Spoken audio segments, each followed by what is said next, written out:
Seguimos aquí en Todo se sabe y en RPP Televisión. Continuamos hablando sobre la coyuntura política de nuestro país. Esta vez están aquí con nosotros José Cueto, congresista de Renovación Popular, y Eduardo Salguana, de APP, de Alianza para el Progreso, porque también desde el Parlamento tenemos varias novedades. Aquí hay que analizarlas. Bienvenidos a RPP. Buenas noches. Buenas noches. Encantado de estar aquí con el colega Cueto. Claro que sí. Muy bien. Lo primero, ¿cuál es su visión de lo que ha ocurrido durante toda esta jornada, ¿no? Un allanamiento, intervención que ha sido ordenado por el Poder Judicial tras una solicitud del Ministerio Público, el caso de los ascensos, tanto en la policía como en las Fuerzas Armadas. ¿Cómo lo ven desde el Congreso, congresista Salguana?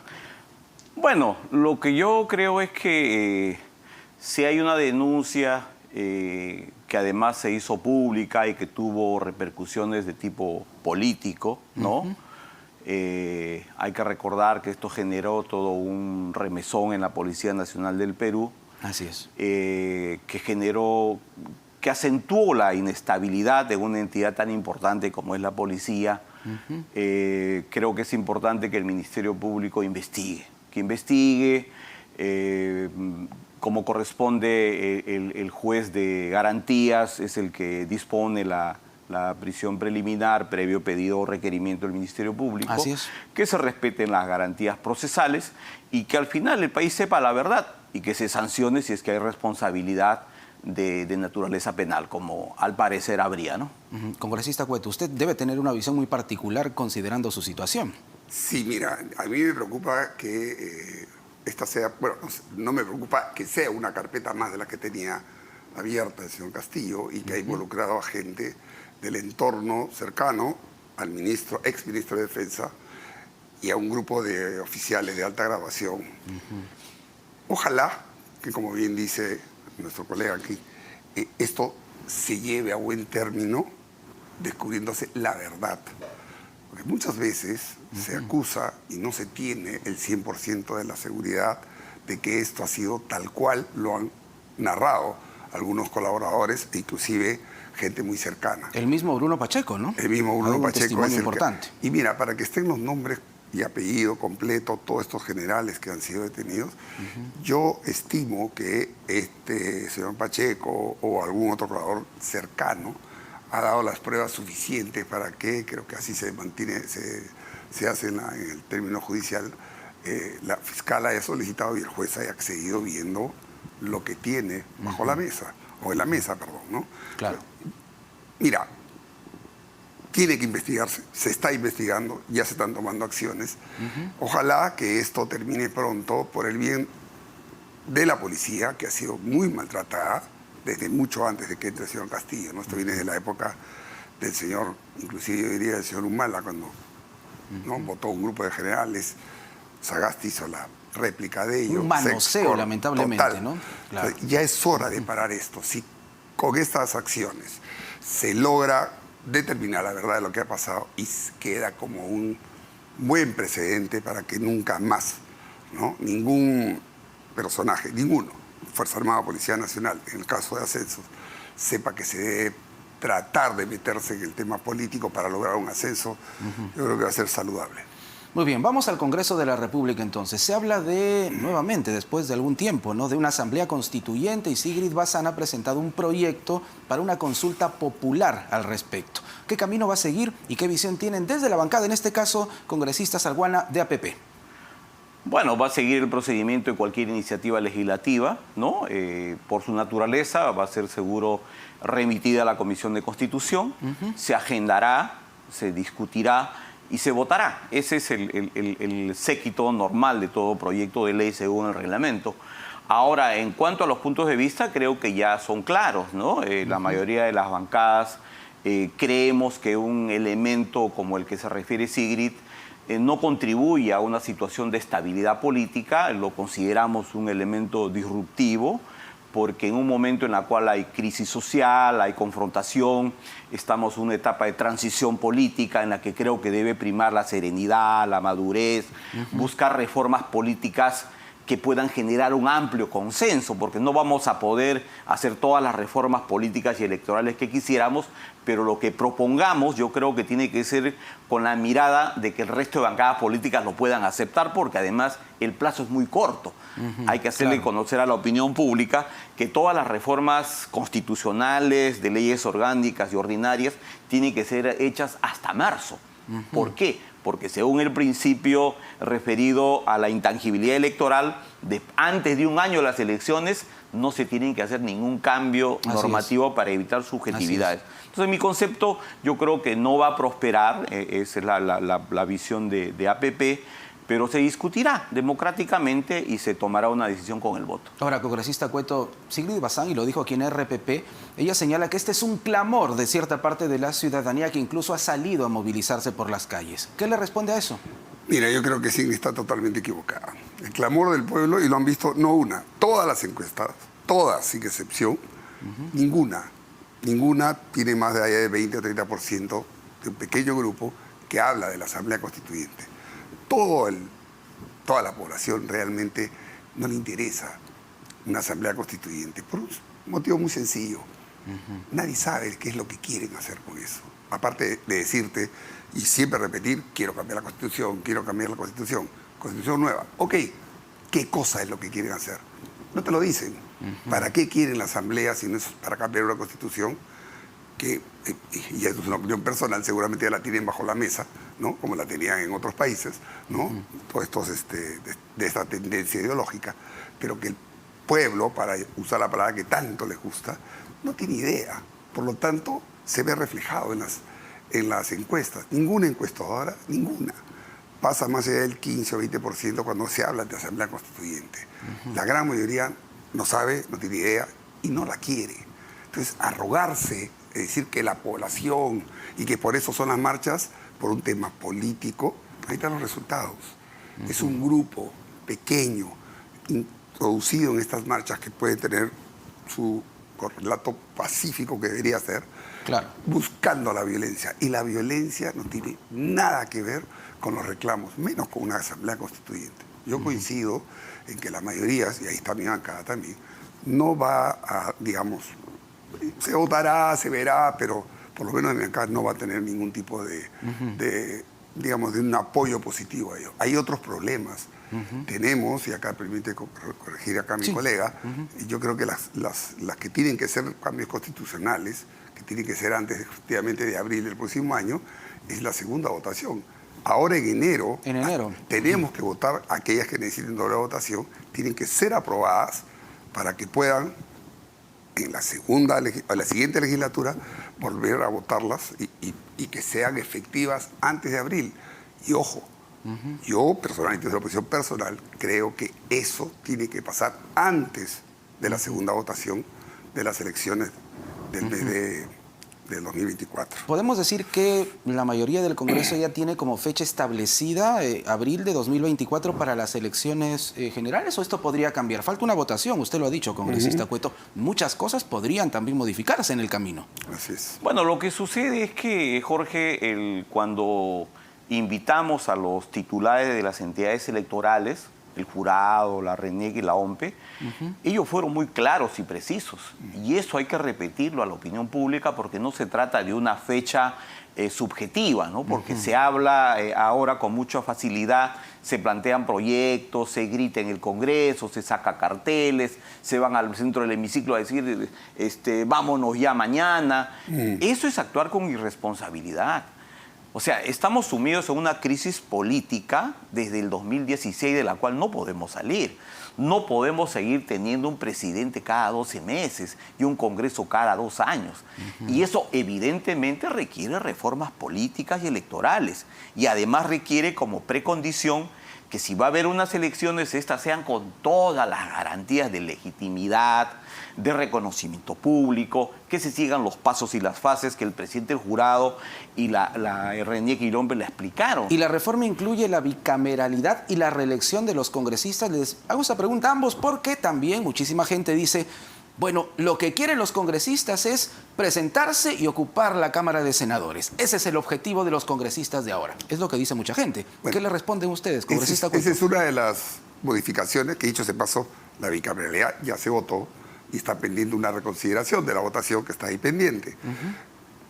Lo de la reelección, hay otras más, pero hay buenos que también el público sepa. Acá no se trata de que uno quiera ser reelegido o un congresista tal.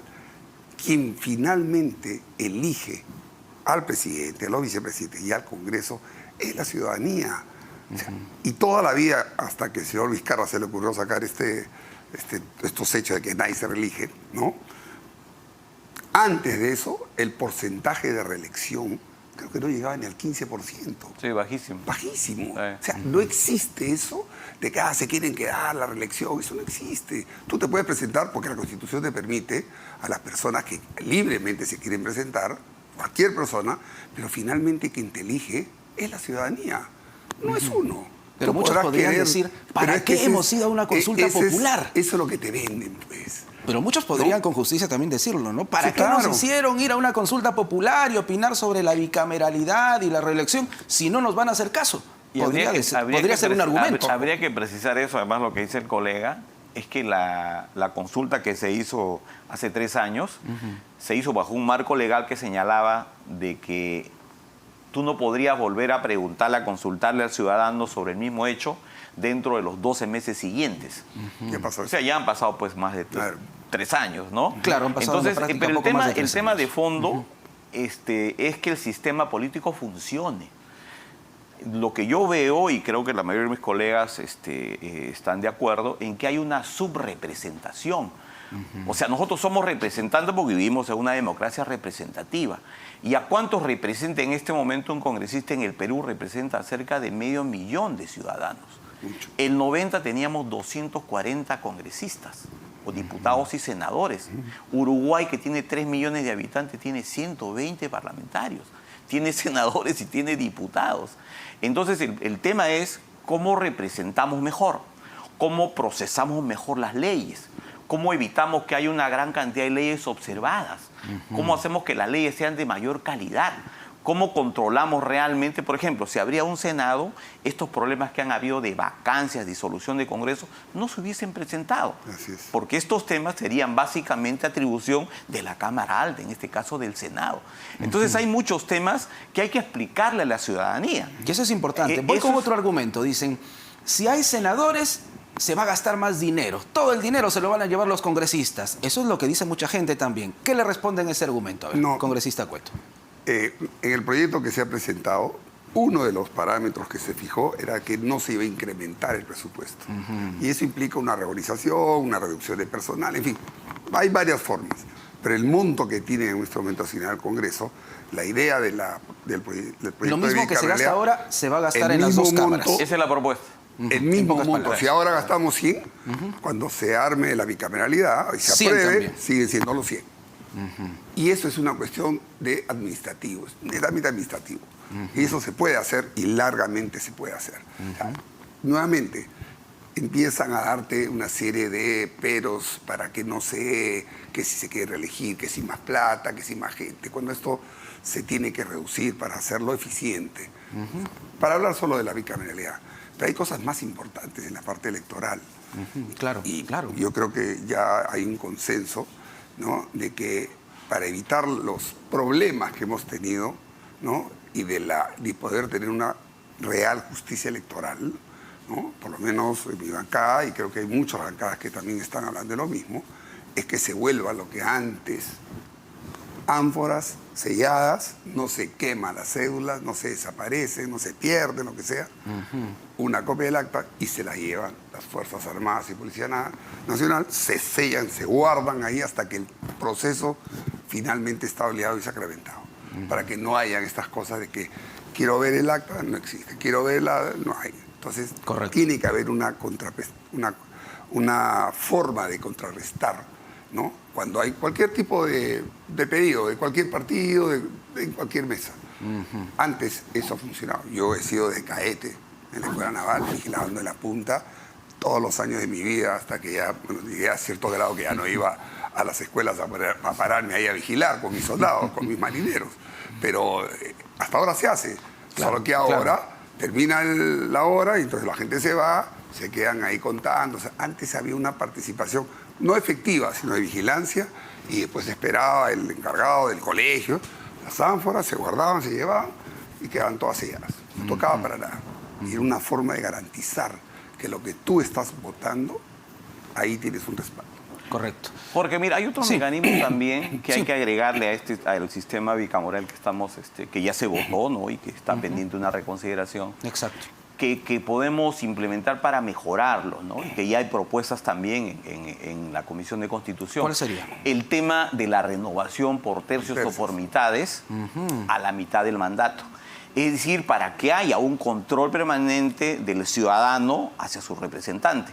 Y además de ello, hay que afinar mecanismos de control y rendición de cuentas del parlamentario, Claro. ¿no?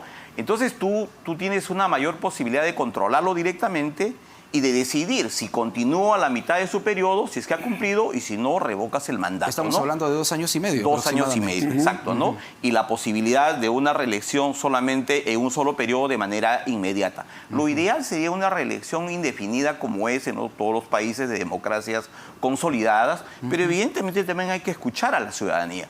Y en este caso creo que la reelección en un periodo y con un periodo de receso para que nuevamente pueda volver a postular el ciudadano que ha generado, pues, digamos, el reconocimiento de los ciudadanos. Y de esa manera, ahora, otro tema también es de los distritos uninominales, de tal manera que el congresista por Lima, el amigo Cueto, represente quizá pues a San Juan del Lurigancho, a Villa María del Triunfo, porque en este momento en Lima es el caso más patético, ¿no? Son 30 parlamentarios, pero ¿a qué sectores representan? Claro, A diferencia de los de Lima provincia, o en mi caso que soy de Madre de Dios. Mira, en mi caso de mi región, desde la década del 80, que éramos 20.000 habitantes, tiene un congresista.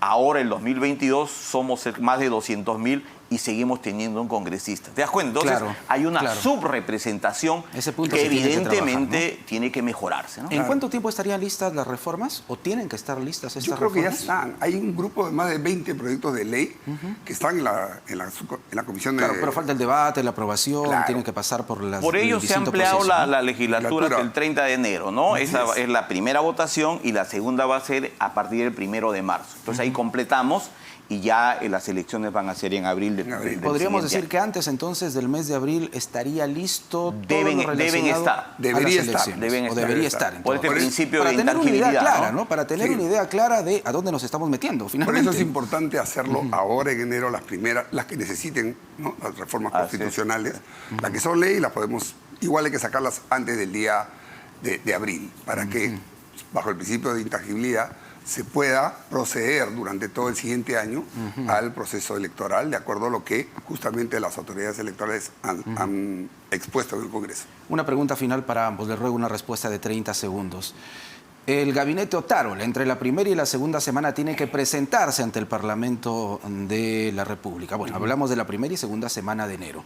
¿APP le dará la confianza, congresista Salguana? Personalmente creo que tenemos que brindarle, tenemos que contribuir a la estabilidad política en este momento al gobierno de la presidenta Boluarte y empezar a una etapa, creo que, de establecer y encarar los graves problemas del país para que, entendiendo que este es un gobierno de transición, de tal manera que el régimen, el ganador del 2024, encuentre un país encaminado. Y unos 20 segundos quiero expresar mi felicitación, un abrazo afectuoso a mis paisanos de Madre de Dios. El día de hoy celebramos el 110 aniversario de la creación política de mi departamento. Muy Así que bien. un fuerte abrazo a mis paisanos que nos están Valga viendo el en este reconocimiento momento. y la felicitación. Ok, Congresista Cueto, Me uno a las felicitaciones Gracias, gracias. a Madre de Dios. desde Renovación Popular, ¿le darán la confianza al gabinete No Otárola? hemos hablado todavía del tema, pero coincido de que hay que ir hacia adelante, hay que mirar, no ir solamente a decirle no me gusta. Pueden haber uno que otro ministro que de repente pueda tener algún tipo de cuestionamiento, no como los anteriores gabinetes que han sido realmente de terror, pero sí te puedo adelantar de que lo que está haciendo, ¿no? Es firme lo que está haciendo la señora Boluarte con su gabinete, encabezados ahora por el señor Otárola, que fue el que primero dio la cara durante la primera semana, no el Así es. señor Angulo, pero hay todavía falta mucho por hacer. Yo personalmente, Usted que es personalmente, una de los cambios que tendría que ver, yo eliminaría el voto de confianza cuando llega un gabinete nuevo. Hay que dejarlos que expliquen, el Congreso podrá discutirlo y después se vaya. No tiene que haber ese tipo de... No hay en mi posición personal, pero creo que también hay un proyecto que se está viendo. Es en que ese ese voto de campo. confianza no está en la tradición constitucional peruana. No, pues. Se incorporó el 93, antes no existía. Hay que Sí, sacarlo. hay que Lo eliminarlo. eliminarían también. ustedes. Sí, entonces. es lo correcto. Yo también creo lo mismo. Muy bien, gracias por estar con nosotros. No, aquí en Jorge, a ti. RPP. Gracias, Jorge. Eduardo Salguana de APP, de Alianza para el Progreso, José Cueto de Renovación Popular, aquí en Todo Se Sabe y en RPP.